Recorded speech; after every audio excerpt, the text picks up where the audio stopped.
You might have this feeling, the empty feeling of not enjoying games anymore. And that's understandable, because with modern gaming practices, companies will cut corners wherever they can, all to the detriment of the consumer. But there is a way to get rid of this feeling, a way to get back to enjoying gaming like you've done all those years before. Hello and welcome, fellow virgins. It is iSuperVirgin here, and today I'd like to talk about how to enjoy modern gaming again. Now, the whole idea behind the term modern gaming is this. It's a feeling a lot of us have that we look back upon to the older games, and we look at today's games and we look at how there's a way bigger focus on doing as little effort as possible for as much profit as possible. Companies, like I said in the intro, will cut corners. They will do scummy tactics just to get as much money out of a game, out of the players as they can.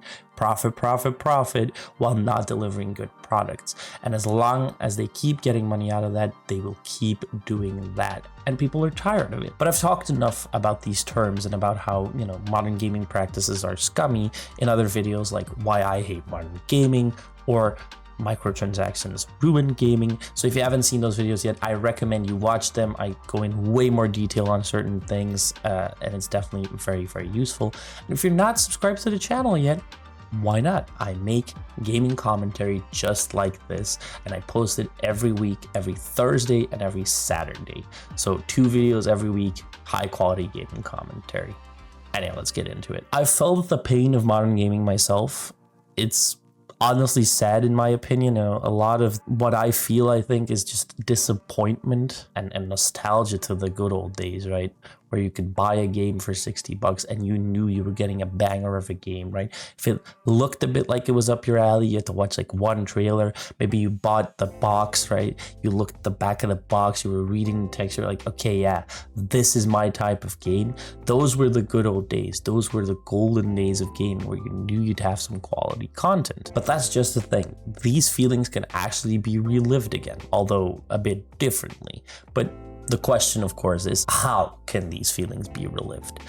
Well, I do have 2 steps for that, 2 big steps. You don't have to do them in any order, but these 2 have definitely helped me get further into enjoying gaming again, and I haven't felt this dread of modern gaming for quite some time. So let me explain to you. Step 1, and this is going to cost you a bit of money, but is just play more games. A lot of games nowadays that get released that are actually good are indie games. The problem versus AAA games is, well, they have to be creative to stand out. Therefore, all that creativity that you feel is dying out in the AAA industry, well, it comes to light in those smaller games. Of course, graphically speaking, they might not be that perfect, but a lot of indie gems are really, really good, and you'll probably enjoy them. I'm thinking RimWorld, I'm thinking Project Zomboid, I'm thinking Inscription, I'm thinking Hades, I'm thinking so many different games that are indie games that are done so extremely well that I'm sure that if you looked around and you've tried to find some games in the indie sphere, you would actually find a couple that you actually would enjoy. I myself have about 550 games on Steam, and I have Game Pass. I have lots and lots of different games, and even I sometimes still find those indie gems and that I just fall in love with and just spend hours playing again and again and again just because I love it so much. So I'm so sure that unless you have thousands upon thousands of games in your Steam library or on your PlayStation or your Xbox, you're going to find something that you'll enjoy that is indie, that you're going to spend some hours in, and that you're going to feel that creativity, that fun again from back in the day. Now, next to that, of course, you have stuff to do in your life, right? You have hobbies, you have family, you have friends, you have all these different types of things that you could be spending your time on. So throughout the years, games tend to release, right? So when those games release, you don't always have the time to play every single one of them, which also means that you don't have the time to buy every single one of them. So if we're looking at the good old golden days, well, I doubt you've bought every single game from the good old golden days, right? Have you played the Fallout games yet? Have you played Middle-earth, Shadow of Mordor, and Shadow of War? Have you played the BioShock franchise? Have you played the Prototype franchise, right? There are so many different games that you could be playing that maybe you have missed from back in the day. So my advice to you is do some research, find some games from back in the day or current games, or you know what, current indie games or even older indie games would also work. I'm looking at Faster Than Light. That's an absolute banger of a fucking indie game. So you're gonna find a game, at least one, that you're gonna enjoy thoroughly the way you enjoyed games back in the day, and you're gonna want to play that again. You're gonna spend your hours on it, and then you're gonna be able to enjoy modern gaming again.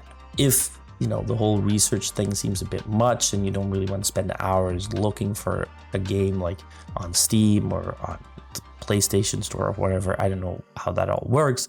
Well, I do have a YouTuber for you called Splattercat Gaming. Go check him out. He's been doing this for years now, where he plays an indie game. He posts a bunch of videos just of an indie game. He plays like an hour of it, tells you the basics of the game, and you can just scroll through his catalog of videos and tell, you know, oh, maybe that game can be interesting. And then you turn the video on and then you have to watch a video. You can skip a bit through it and you can find out whether or not he has something right up your alley. And then we have step 2, which is give yourself challenges. Now, the games you've played a bunch of games by now, right? And you've enjoyed those games and you've decided, you know, I want to play those games over and over and over again. But now I've played them so much, I want something new to experience. I want something new to enjoy. You know the enemy placements, you know where the items are, you know how the game works, you've mastered the mechanics. Well, what if you limited yourself, right? What if you challenged yourself by doing this, right? By playing those same games that you know, but then removing parts of what you should be able to do with the mechanics. Therefore, the knowledge you have earned allows you to do harder challenges. There might be an achievement that back in the day seemed unachievable. You can go for that achievement, but of course you shouldn't, you know, be an achievement hunter just to enjoy those games again. No, for me personally, what was a challenge for me that I did was I played Dead Rising, the original Dead Rising, and in that game you have to save survivors. It's a pretty difficult challenge to save every survivor in the game, but it's also pretty difficult to do that on a new save file, since you can actually replay the game with a level 50 character, you know, fully upgraded and whatnot. But I knew the game, I knew the mechanics, I knew the secrets of the game, I knew where items were, I knew which secret NPCs there were, right? There were a lot of different things that I knew. So for me, this wasn't difficult on a level 50 character.